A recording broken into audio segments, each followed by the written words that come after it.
Hello. And you go by Netty, is that correct? Is Yes, Netty the Netty. nickname?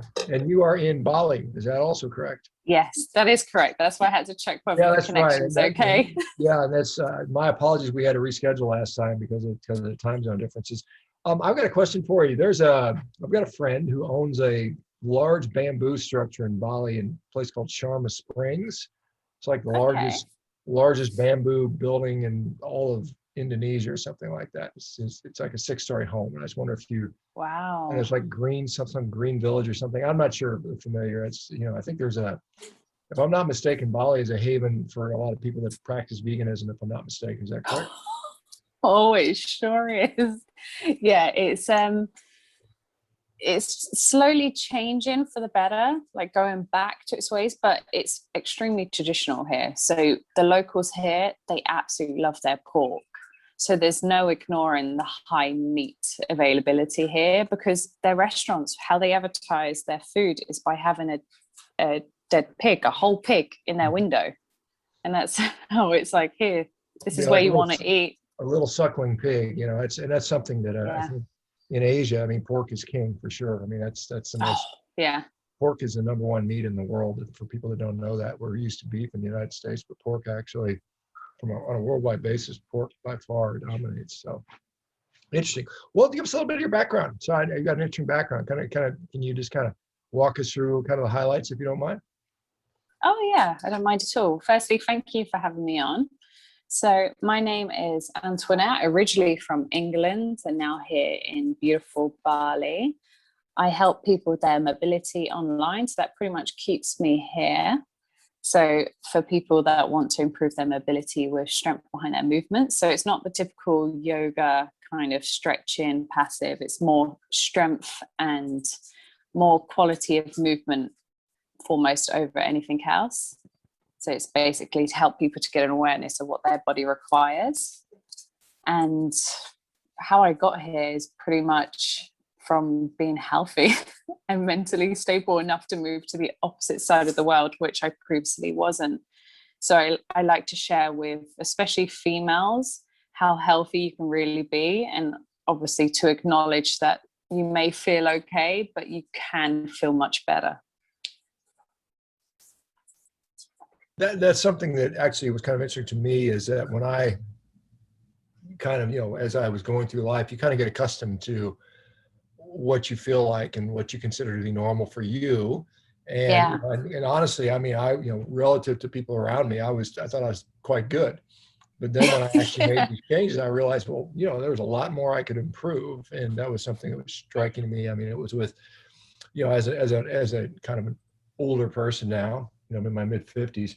I was thinking that, this aches and pains and some of these things that I saw all the time and were kind of Yeah. normal aging. And then I realized that, hey, that stuff goes away if you treat your body, if you stop treating your body kind of like a trash can. It actually does good things, and I think that's Yeah. great. It's What prompted excellent. you? So you said, you picked up and moved to the other side of the world. I mean, Bali is, I mean, for most people, it sounds like, well, that sounds pretty cool, but what prompted you Yeah. to kind of go there? And I mean, did you have people you knew there, or was it just kind of, I'm just going to go do whatever and just kind of go change your life completely? It was The weather's actually got to be all, better, I'm sure, than England, right? oh, 100%. Yeah. We have a rainy season here, but it's nothing in comparison to British winters. So my partner, Dominic Rapson, he has a company called Origins of Vitality Nutrition. And we we basically first heard you on Joe Rogan. And that was back in 2017, if I remember rightly. And pretty much from there, we just switched everything and went to a lot of meat-based. But people were very interested, first of all, of what he was doing with his nutrition, because it was very different. It was always to do with ancestral nutrition. So he was in Bali a few years back doing a nutrition talk, and he came back and he was like, this is a great place for us to live. Like, we could make a higher quality of life here, like compared to how it is in England. Like, this will just transform your businesses, your life, get you uncomfortable to then have growth in other areas of your life. And I pretty much couldn't find a reason to say no. I was absolutely petrified, but I was just like, I'm going to do this. Like, I was in a mentally better place than I was a few years back. And I put that down to good health, good nutrition, to actually be able to handle that challenge. So yeah, that's what's pretty much brought me here, is not finding a reason to say no. And I definitely don't want to go back to England, especially not now. Do you, I mean, are you, I mean, I guess Balinese is a language they speak there. I mean, I guess many folks there speak English. I mean, you have any trouble with the language? Is that something you had to contend with, or is there a need to do that? Well, you can pretty much get by if you want to speak just English, but out of respect, I'm learning the language here, and I have been for the last few months. And yeah, that's been challenging itself, because I've only ever spoken English is my first language. And when you speak that, you tend to not have a need to then pick up anything else, because you kind of feel like someone out there will be able to speak to you in your language. But if you're going to know only one language, English serves people pretty well throughout the world. I think from my understanding, it's like English and then Mandarin Chinese are spoken by more people than anyone on earth. And so definitely. But I'm sorry. No, I was going to ask you, like we have our, I guess, Western preconceived ideas about health, fitness, nutrition. How does that sort of compare to what maybe traditional Balinese or Indonesian folks do? Do they find that some of the stuff we do is very weird, or do they just, are they becoming so westernized it doesn't matter anymore?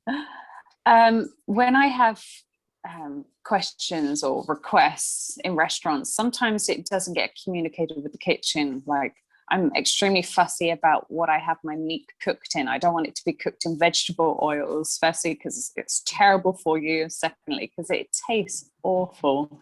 Like, having your food cooked in fat and butter, it's a game changer. So they don't really understand how somebody would not want their food to be cooked in vegetable oil, and also not to have the rice with it. They always question, like, you don't want the rice? You don't want the vegetables? I'm like, no, I'm here just for the best part of the meal. I'm here just for your meat, because they're incredible of how they cook their meat here. So it's all on fire or spit roast. So if I can get it like that, then that's what I'm going to do. Or I bring a friend with me that eats I call it decorative items. So they will eat the decorative items, and then I will eat the meats. So not to waste any of the food, if they still don't understand that I don't want to have the other bits. So the first bits of language that I've learned is how to say just meat and no vegetables. Just out of curiosity, how do you say meat in Balinese or Indonesian or whatever language you're doing there? Daging.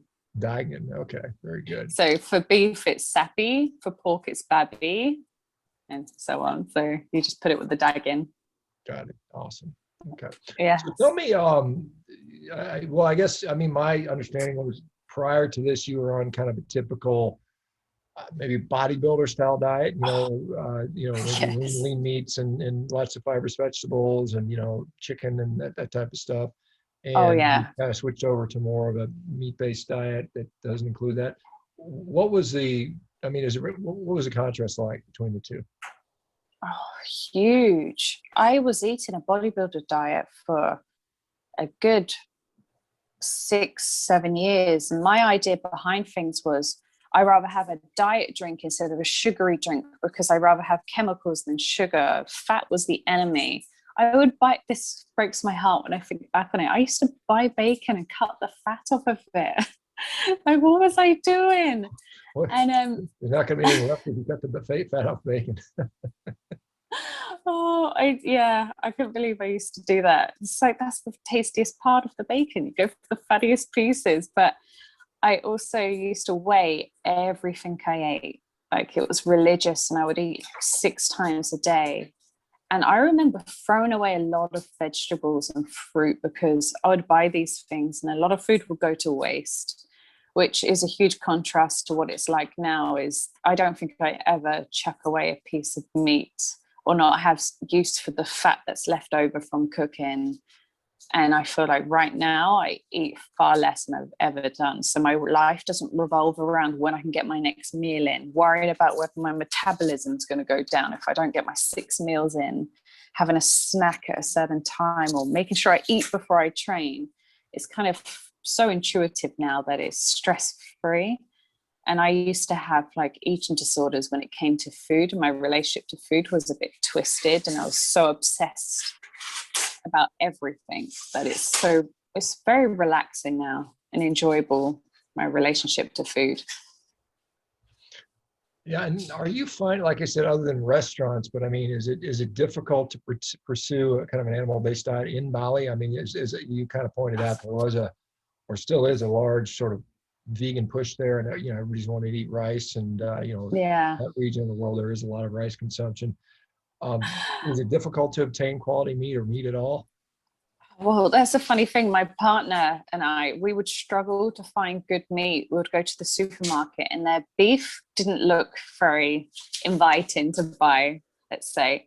So Dom being Dom completely changed that and started his own meat supplying business here. So he is the middleman between the suppliers here and the customers. So he does like home deliveries of meat packages, and we have like the highest quality meats, bacon, and what it's done is like it's connected us to loads of suppliers here at high quality. So it's easy to get what you need in Bali once you know who to know. So that's what Dom does here. He connects people to that supply and spreads the word. He's known as the meat man here. So anybody that eats good quality meat buys it from him. So that means our freezer's stocked pretty well because we prioritize good quality meat. And it's quite westernized in the area that we're in. So not only is it very traditional, but you also have access to good food and places that now acknowledge to cook with good oils, such as the fat and the lard, since being connected with the meat man. So it's helped. Does Bali, and pardon my ignorance, but I mean, Bali is part of Indonesia. I mean, is there any kind of difference in the way they function as far as different rules, different cultural aspects between that and the mainland, I guess, or I guess the main part of Indonesia? I just think it's extremely traditional, respectful, and the time that you're here, you see it. There's a lot of ceremonies. So the streets are just full of lovely, like dressed up locals, music going, like them playing their instruments in the streets. And compared to other parts of the island, I don't think I've been lucky enough to be around for long enough on the different islands to see their different ceremonies, but it feels like it's highly concentrated here in Bali. They take pride in tradition and their religion here. So it's a magical place to be and see every day. So you mentioned that you were doing, I guess, I mean, online stuff. I mean, is it, I guess, people that, do you have many local Balinese people that seek you guys out for assistance with lifestyle nutrition, or is it mostly, again, my understanding is it's been pretty well set up. I think a lot of people there have good Wi-Fi access, and it's kind of it's kind of a mecca for people that have kind of computer online sort of goals, I suppose. Well, yeah, I would say the majority of my clients don't come from Indonesia, but you do get a few, like the ones that would meet at events that can speak English, would mix, and I'll be interested in what I do. So I'll be there to help them if that's what they need. I would say a good majority of the people here that I work with wouldn't be Indonesian, no. But I feel like it's changing as it develops here. People start to hear of eating more meat, eating less rice, especially with Dom with his friends. They are heavily influenced by him because he'll go around to their house, bring in loads of steaks, and they'll love it, and then they'll start ordering. So their meat consumption will go up. They'll ask him questions of like, why do you look so good? Why do you feel so good? Where did you get this energy from?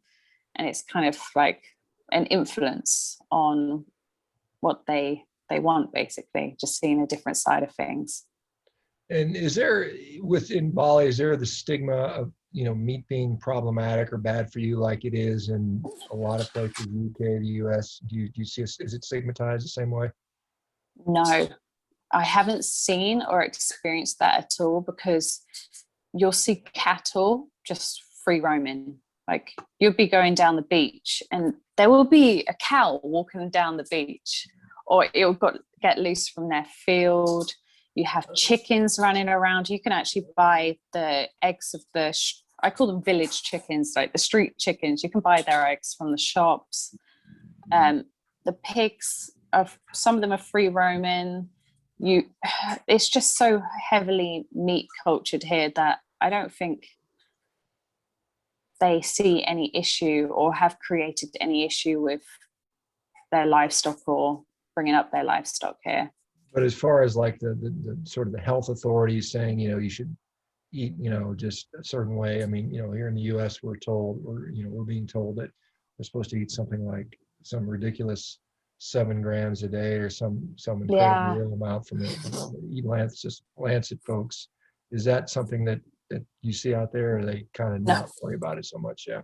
So I would say Bali, when it comes to things like this, you don't hear anything like health authorities. It's still legal here, for example, to advertise smoking, and it sounds horrible to say it's back in time, but it really is.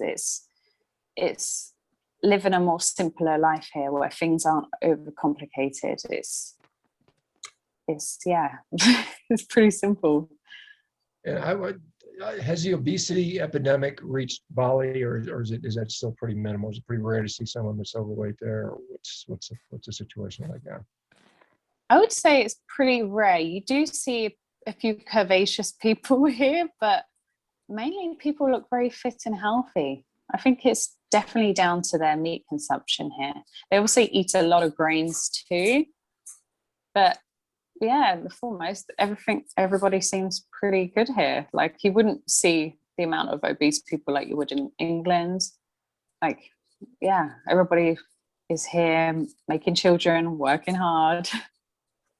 I know when I was in Malaysia the year before last, which is very close to where you are, at least on a worldwide scale, they were starting to see some obesity, but not to the scale we see in the United States or probably the UK. I mean, it's a different sort of perception of what obesity is. If you get a little bit overweight there, that seems to be unusual. Whereas in the US, we have people routinely that are 100 pounds more than they need to be, and that's kind of common, unfortunately. But so that's not the case here.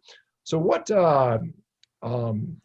type of advice do you often sort of end up giving to people that I mean, I don't know that everybody you're dealing with is interested in going on a fully carnivorous diet, or maybe they are. What are the typical things you have to walk people through?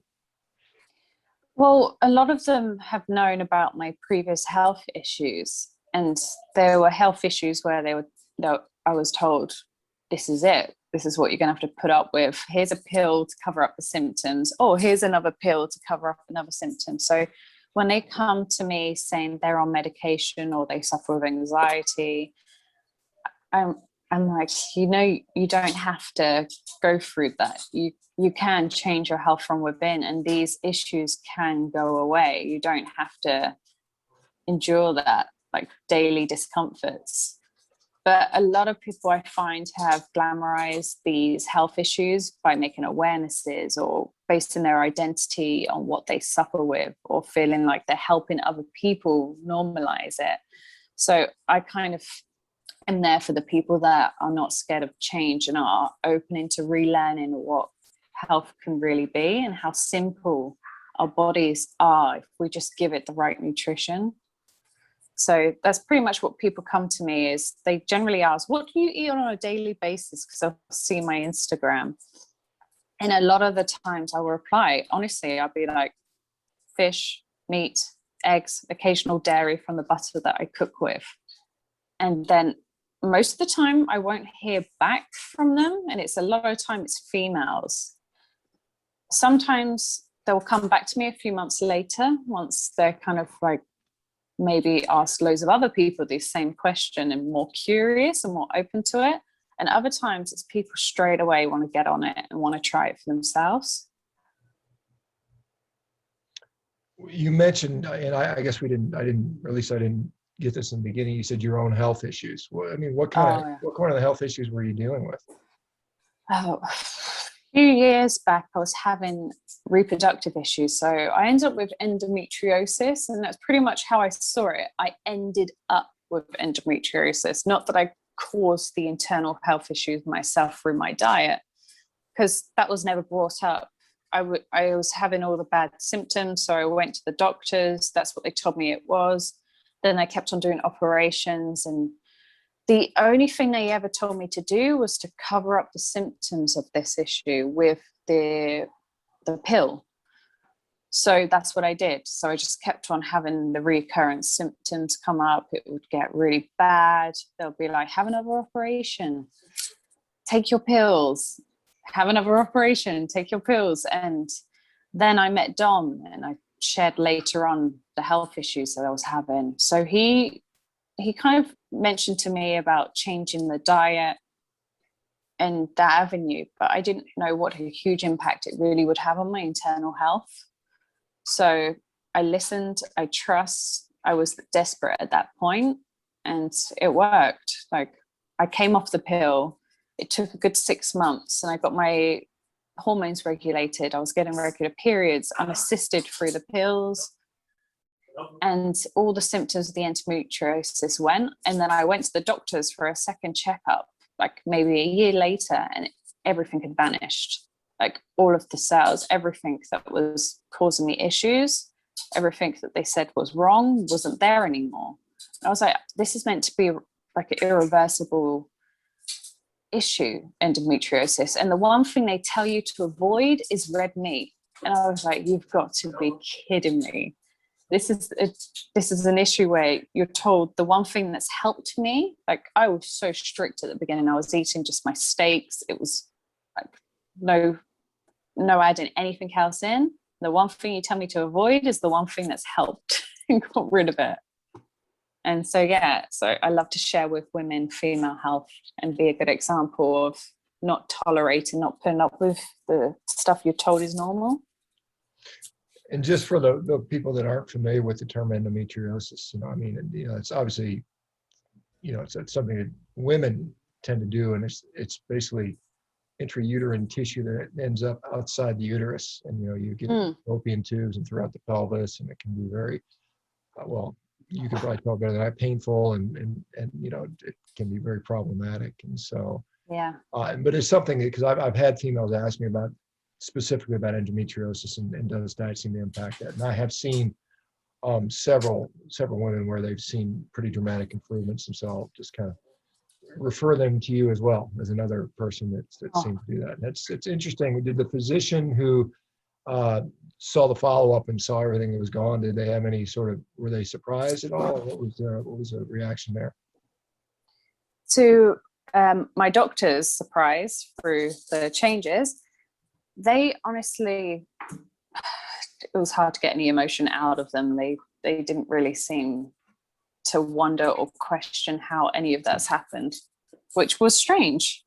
I would have reckoned if there's something you work with professionally and you see something like that disappear, and something that they say doesn't disappear, I would be curious too, but they didn't want to breach on the subject at all. Was this back in the UK? Was this in the UK? Yeah.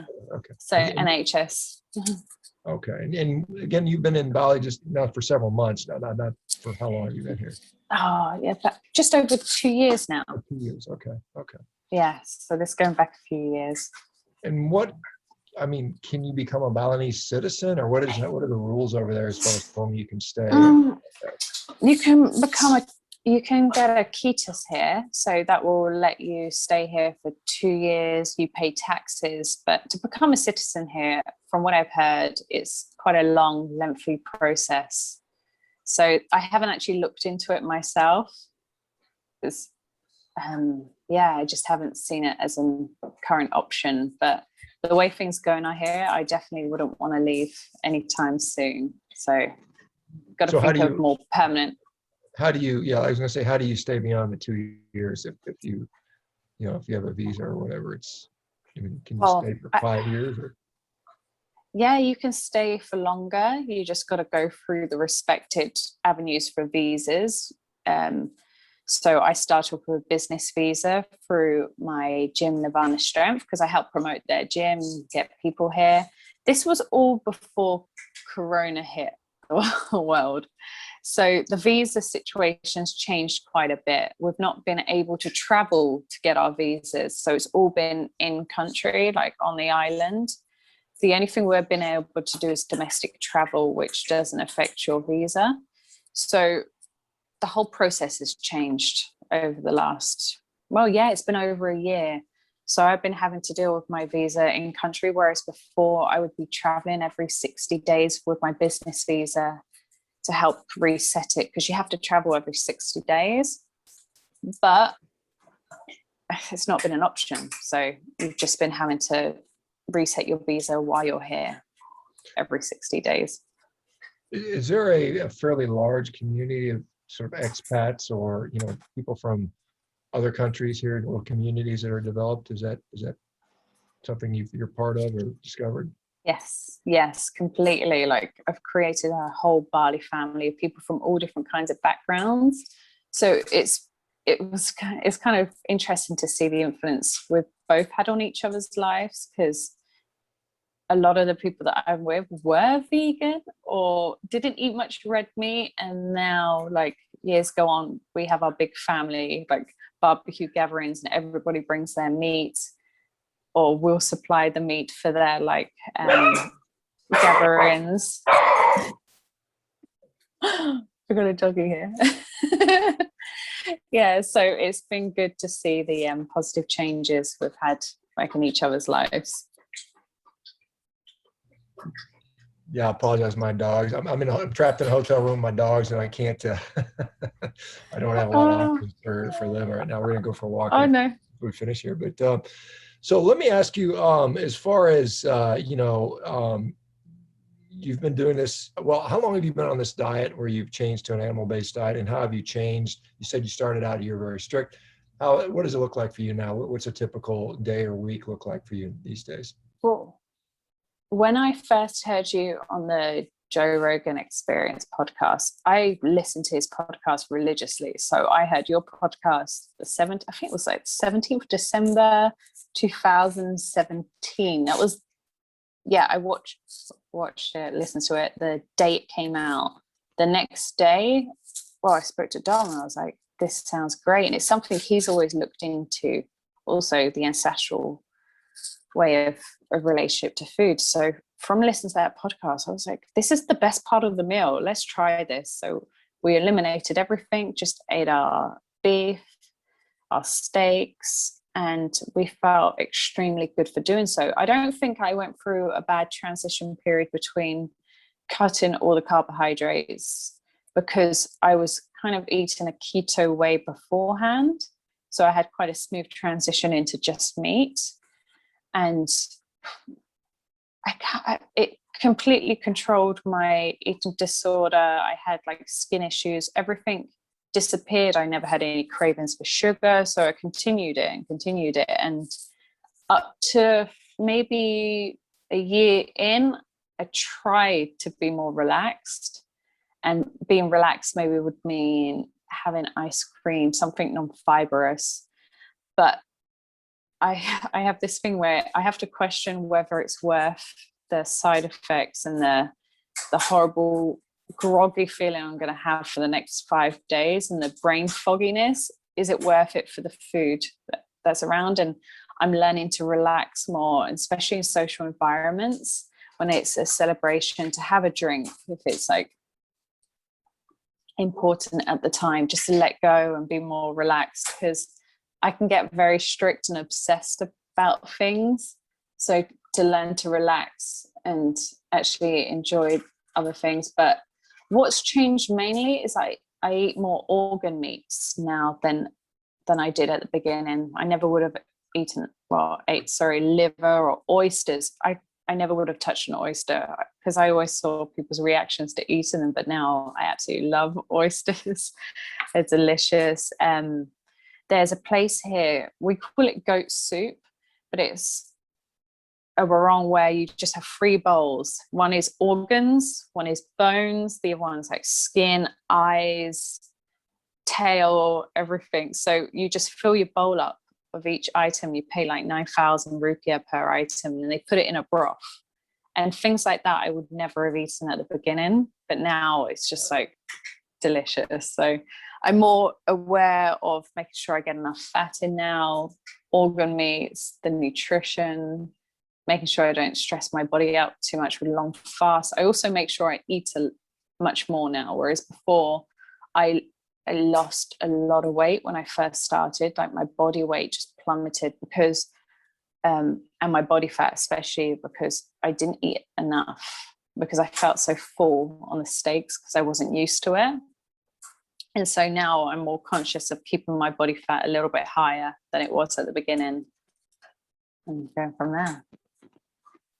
Yeah, that's one of the things, the differences between males and females is a body fat difference. I mean, at least a normal, healthy, physiologic female is going to tend to have just a little bit more, 5-8% more body fat than a male. That's just the way nature designed us. And so I think sometimes women may skew more towards a little bit higher fat approach than kind of their male counterparts. Sometimes it depends on activity. Sounds like you're fairly intuitive. Do you intentionally eat a certain percentage of fat, or how does that work for you? Yeah, I don't measure anything anymore. So people always ask me, like, what's your fasting window? Like, when do you eat? What time do you eat? I have a thing where I just eat when I'm hungry and I stop when I'm full, and I repeat that process. This is like my day-to-day. Sometimes I eat one meal, sometimes I end up eating 2 meals, and that's it. It just changes day per day. My activity, my work stress load can affect my appetite. If I've had a huge meal of oysters and liver the next day, like, it's very hard to get hungry as soon as I would if I just had maybe like burger patties or something. It always changes. Always depends on what I last ate. Do you have any, did you have any problems during, like some people have GI problems, some people have, different issues that come up. Did any of those things come up with you, and if so, how did you solve them? I honestly didn't get any transitional issues going in between, because I was kind of keto. So the only thing I did was cut out the vegetables, the junk keto high fat desserts, they say that are healthy for you. So I only saw positive changes by taking out the nuts and the grains that came with those things. Like, I think my body was just in a big sense of relief. So I didn't get any symptoms, because I spent a very long time fixing my internal issues, that I think that I came from a pretty good place into an even better place. So sometimes if people ask me questions about it, and Dom too, he will tell the clients, like, sometimes you don't need to jump straight in. Sometimes you can just gradually increase your meat intake, and it can make the transition a bit smoother if they have great internal issues that need to be dealt with first. Did you, before you left for Bali, so you started this diet when you got to Bali, or was it before you left the UK? Oh, way before. This was in 2017, and we came here 2019. So already nearly 2 years into eating meat-based when we're in England, which was easy to get anything you needed meat-wise, because the butchers there, there's so much. Was your experience in the UK, the people around you in the UK, did they think you were a bit odd at that time? Yes. I was on Rogan's podcast. It was kind of funny. It was December 7th, 2017. And the reason I remember that, because that was Pearl Harbor Day. And I remember when he asked me to come on and give me some dates, and I said, let's do it on Pearl Harbor Day, because classic line, it's a day will live in infamy. So I just kind of thought that was kind of a funny type of thing. But but in the UK, did you have a lot of pushback for people around you, family members, friends, for doing this? Oh, 100%. Friends, because of my work and profession. I was working in a lot of gyms and studios and dance studios, and they saw my body and my health like drastically changed, and they had questions. And when I told them what I was doing, that goes completely against the bodybuilder world. Like even to this day, like still they're counting their macros, they're making sure they're getting their carbohydrates and their proteins and well, barely any fats in. So there was always pushback from the people that I worked with or worked for.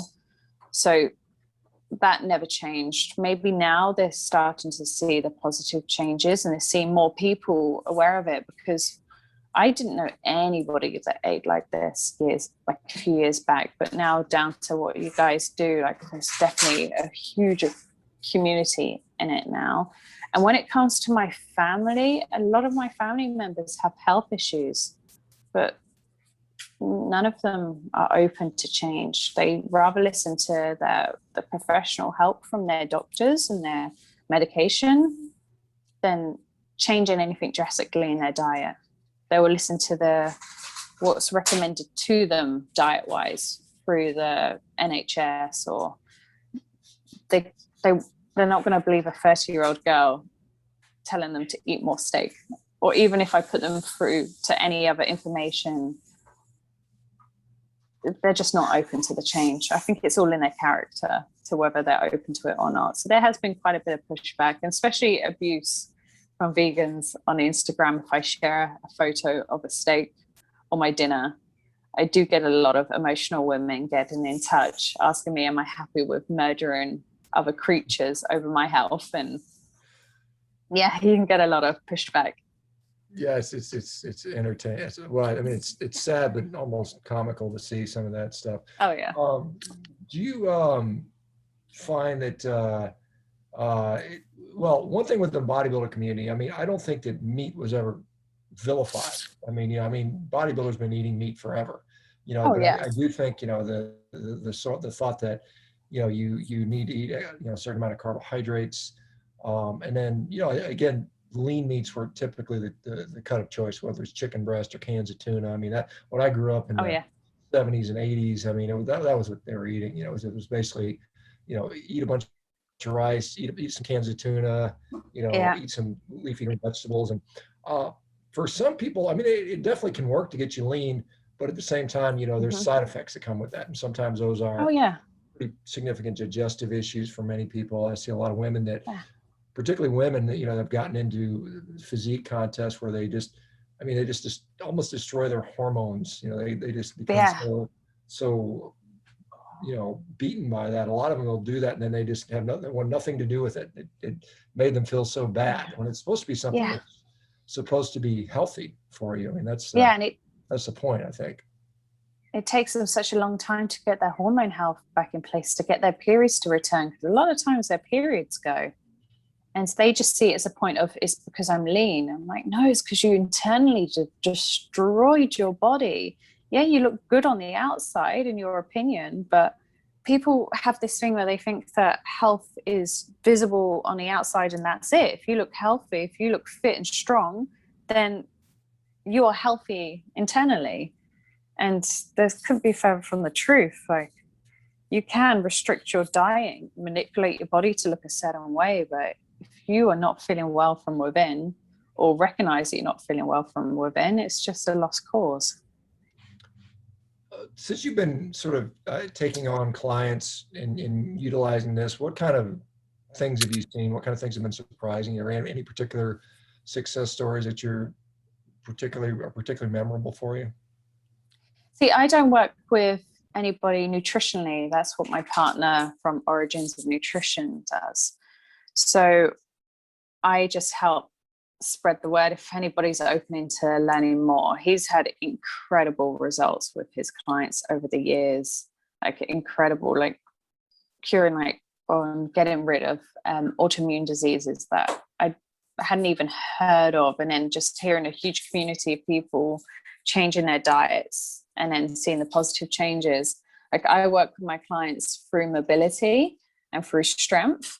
So the one thing I've noticed is that if they eat in a way where it's predominantly meat, they heal faster in between their training, and they actually see greater benefits in their training because of that increased development in healing, and they're getting stronger and they're fueling their body to be able to do the training sessions. And it definitely makes the training more consistent. So I've seen the positive changes with that, as well as with my own, just through changing diet. Are the majority of your clients, do you tend to steer more towards female clients, or do you have a little bit of both, or is it kind of a good mix? It's always been a mix. Like over the years, it's been about 6 years of being a mobility coach. I have a mixture of male and female. I think at the beginning, maybe the first 6 months of the business, it was predominantly females, and then just males care more than I ever thought about their range and their strength, because it affects their training, affects their day-to-day life. They feel like they can perform better. They're going to try and figure out what they need to do to help themselves perform better. So yeah, I've seen a huge change in that.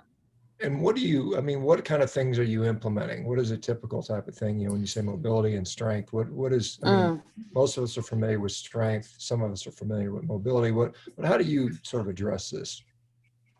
Well, when I first came into the world of wanting to become more mobile, the only method that I knew of was passive stretching. So I'd go to a yoga class, and I just remember being in this class, looking at the time, being just so bored of what I was doing.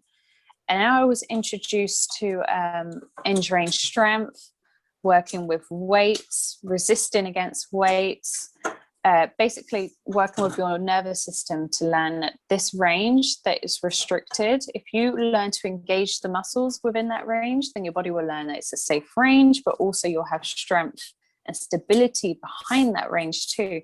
So I work a lot with clients with weights, with contracting muscles.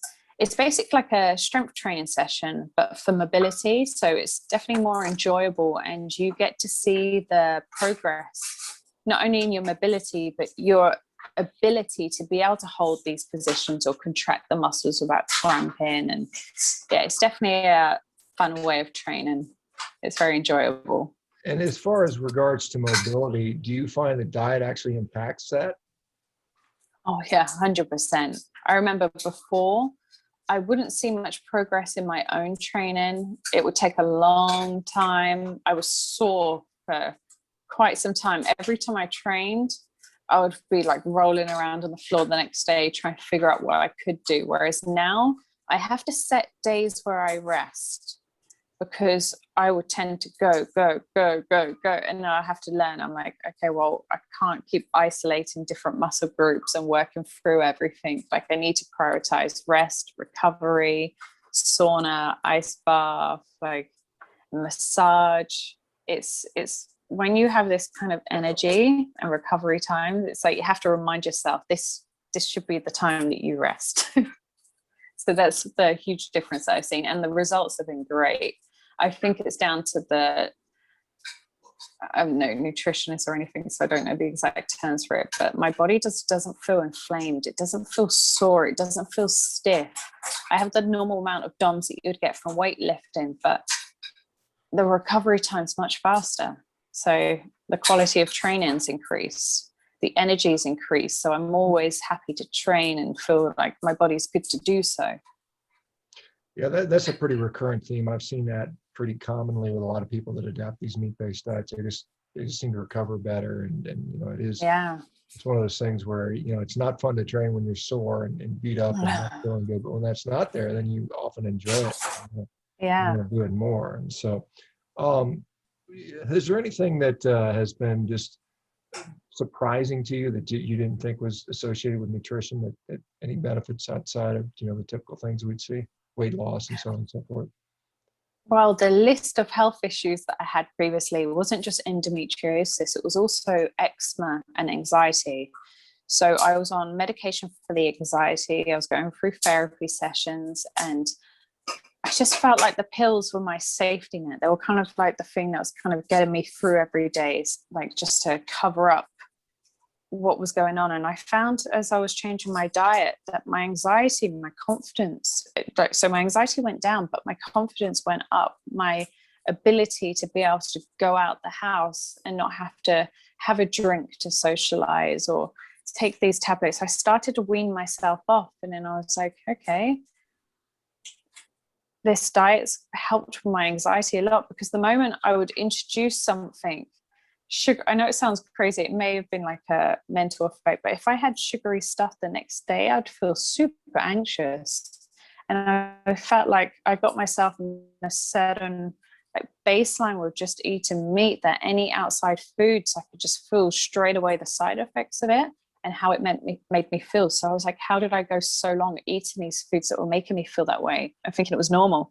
And then using the medication to cover up the symptoms rather than dealing with it internally. So I feel like the mental health issues had been helped a lot through nutrition, which I didn't think was ever an option. I didn't think that ever was anything that would help it. So that was a huge surprise to me. And also the eczema that I had eczema like all over my face. Like my lips were swollen up. Every time I'd wake up in the morning and open my mouth, it would crack, it would weep. And the only thing I ever got from the doctors was steroid cream. And so I just applied the steroid cream. I was actually on a date with Dom. It was the first time I ever met him. And I was putting the steroid cream on my face. And he's always been very holistic, his approach to health. And he was just like, what are you putting on? I was like, well, this is for my eczema. And he was like, you know, these skin issues are caused like from within. Like if something's not quite right inside, this is going to be a warning sign, like a sign, sorry, on the outside. And that was one of the first things that disappeared was my eczema when I changed my relationship to food. So that was a huge shock to me too, because that's the go-to, right? You've got an issue on the outside of your skin and you put something on it. And so now, like, I have none of those issues. It's never came back. Same with the endometriosis and the anxiety. Like, it just took away all my medication. And that was something I didn't think was ever possible. Or I was never actually told to stop taking these things either. I just didn't feel the need to take the medication anymore. It's kind of like I knew that these issues were gone. With regard to the endometriosis, have you had other women reaching out to you? I mean, is that something that people are aware of that contact you about endometriosis? Yes, I have had quite a few women reach out, and they have also had their endometriosis completely cleared. But then I've also had women reach out for help. And then, like I said before, I think they're just so held on their identity towards this awareness, or they're a big part of community awareness towards endometriosis, that maybe they just don't believe that it could help them, or they're so attached to their role in the issue that they want to stay there, if that makes sense. It sounds completely crazy, but I just feel like that's the way it is right now. Yeah, that's some people are, they're concerned about their issue, but they're not willing to give up. I've seen that with diabetics, where you're literally at the point where you're cutting off toes and feet and legs, and they still don't want to change their what they do, and it's a very sad situation. So hopefully we can change that. Tell us, because you mentioned it's a very unpopular. Sorry? No, I was going to say, do you find that the people in Bali are receptive to changing their diet in any way, or they kind of like don't really think about it? I know they're very open to change. I think that's what we all have in common here, is that we've removed ourselves from one part of the world and come to another. So these people already shown an openness to change. So when you are speaking to people about your positive changes, they're naturally curious themselves. So not very closed-minded here, unless they're deep within the yoga kind of vegan community, but then that's their identity. But I'm surprised with how many have been open to change. They've just not been able to openly discuss their changes because of their Instagram or the people that they work with. They would never be able to know they meet, but slowly more people coming out of that kind of group of people and be more open to sharing the positive changes. But yeah, I feel like people here are just very open to change, especially the people that I'm with here. Just do you have any like future goals or plans, or what's on your sort of planned for the next year or two? Do you have any thoughts on that? My future plans and goals are actually to do with skincare. I really want to promote, because this is still something that people are pretty happy to do, is put chemicals on their skin. And I would love to create a brand that's made with natural products, but it definitely won't be vegan friendly, I say that. So it's one of those things where I really want to share the information of what you put on your skin externally matters for your health within. So it'll be all natural products and stuff where it's going to be maybe just a couple ingredients. I'm experimenting with things now. So this is something that I definitely would like to produce in the future. I don't want to give too much away because over here it's a very rare thing. So I want to get it out before anybody else does. So I'm just in the experimental period with the skincare range. And it's something I haven't actually shared with many people. So I'm very excited about it. And regarding my business, I just want to continue to help people with their mobility and help them understand, again, not only with your diet, you can approach things in a different way in your training too, and eliminate any guesswork they may have behind their mobility training, give them the confidence to better themselves. All right. Well, very good. Well, I'll tell you what, can you tell us where to find you in, sort of social media stuff, websites, so on and so forth? Yeah, I'm happy to speak to anybody about any of the questions that you may have on my experience about or what I do for a living. If they want to increase their mobility, it's netty.upyourrom. So Netty with a Y, ROM, so range of motion. Oh, okay, ROM. Okay. Netty.upyourrom. Awesome. Okay. Well, Netty, Yes. I appreciate it. Thank you so much. Thanks for taking the Thank time you, out of your Sean. day and dealing with the time zone changes. And good luck to you. And let us know if things update when you get your skincare thing. We'd be happy to talk about that. Oh, yes. Thank you so much for having me. I've been very excited about this. Well, very good. Thank you very much. Okay, guys. Thank you for joining. And we'll see some of you guys tomorrow. Take care, everybody. Bye-bye. Thanks.